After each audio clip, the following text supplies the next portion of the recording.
Tapos nung parang, nagkaroon kami ng parang, sabi niya, isipin mo na lang ba't di ka dinadala sa bahay. Yung ganun, sabi sa akin. Tapos parang ako napaisip ako. Pero kasi, pinapangunahan niya na eh. Pinapangunahan niya na ako na, minsan pupunta tayo sa amin na ganyan-ganyan, pero hindi natutuloy. So parang, ang isip, naniniwala ka pa rin na hindi totoo yung sinasabi, ganyan-ganyan. Tapos parang sabi niya sa akin, huwag ka maniwala dun kasi, ano yun, ex ko yun. Tapos parang hindi niya matanggap na, kaya ganun mangulit yun. Eh, palibasa alam niya, happy na ako, kaya ganyan siya mangulit, sabing ganun. Tapos parang ako, sige, di dead ma lang. Tapos parang kasi okay naman. Tapos kunyari, tawagan ko siya. Patay lagi cellphone niya pag gabi. Tapos parang sasabi niya, low-bat daw o kaya namamatayan ng, nawala ng signal sa room niya. Mga ganun. Sabi niya, ewan ko ba pag sa room namin talaga sobrang nawala ng signal, ganyan. Ginawa ko, may isa pa siyang pinapantawag na number. Sa mami niya yata yun. Nung isang beses na nakapatay yung cellphone niya, tinawagan ko kasi nga naiirita na ako. Tinawagan ko. Tapos, parang kasi, ang sinabi ko na sa kanya nun, kung eto, anuhan lang to, lokohan lang to, huwag na lang tayo mag-usap. Ayaw niya naman pumayag, ganyan. Kasi kapangalan ko yung girl. Pagkatawag ko, akala ko siya. Sabi ko, hello, ba't di mo sinasagot yung cellphone mo? Ganyan. Tapos parang, mami niya parang, oh, Wendy. E di parang ako din, yung pangalan sabi, oh, bakit di ba umuwi dyan? Wapak! Sabi ko, ay, hindi po. Gumanon ako. Tapos parang, hindi ko sa labas eh. Siguro hindi sa labas ganyan. Di yun na, nag-iba na yung ano ko. Tapos parang, umiiwas na ako. Pero sabi niya, ano bang problema? Ganyan, wala naman. Tapos niya, sinabi niya, huwag mo nang sagutin yung tawag ng babae. Sabi niya, huwag mo na intindihin yun. Kasi, ano lang yun, masama lang loob nun. Kasi nga, iniwalayan ko, ganyan. Tapos parang ako, di sige, paniwala na naman. Kasi magaling talaga yun, super magaling magsalit. Tapos parang, nung medyo tagal-tagal na kami,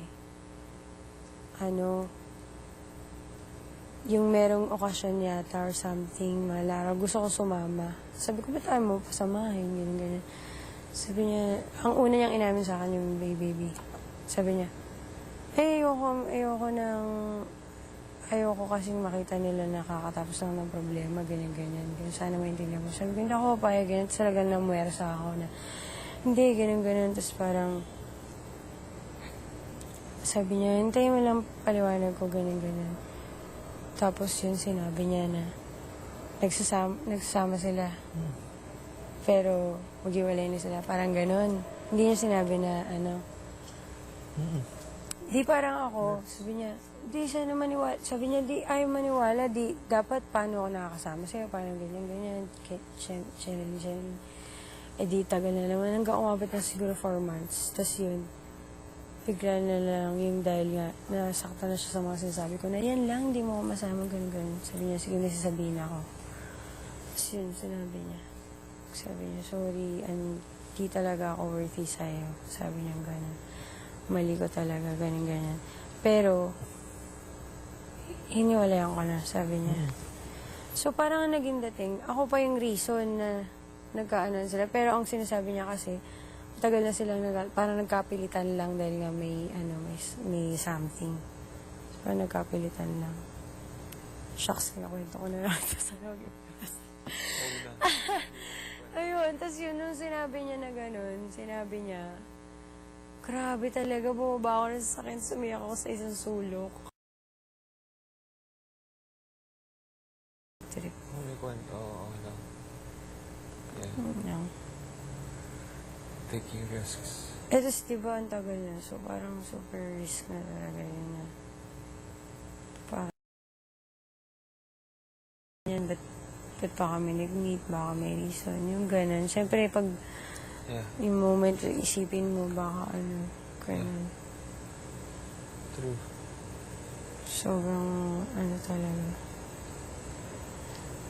Tapos, diba, tinanong pa ako nila, sablay, patay tayo dyan.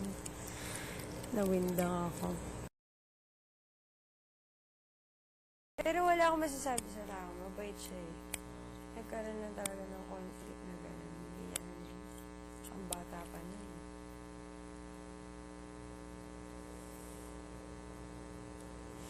Feeling ko siguro galit na sa akin niya.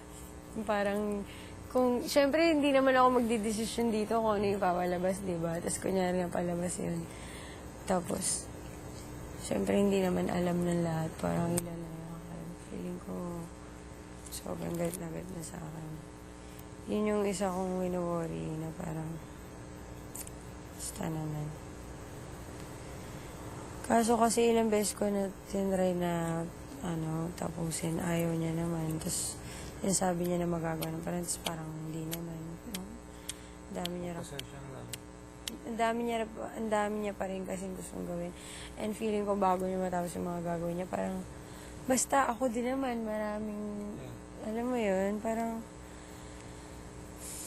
tsaka sinabi ko sa kanya na magkaroon lang ako ng chance na talagang sobrang mabisi ko yung sarili ko na hindi ko na maisip. Parang ano yun, dead na hinalang.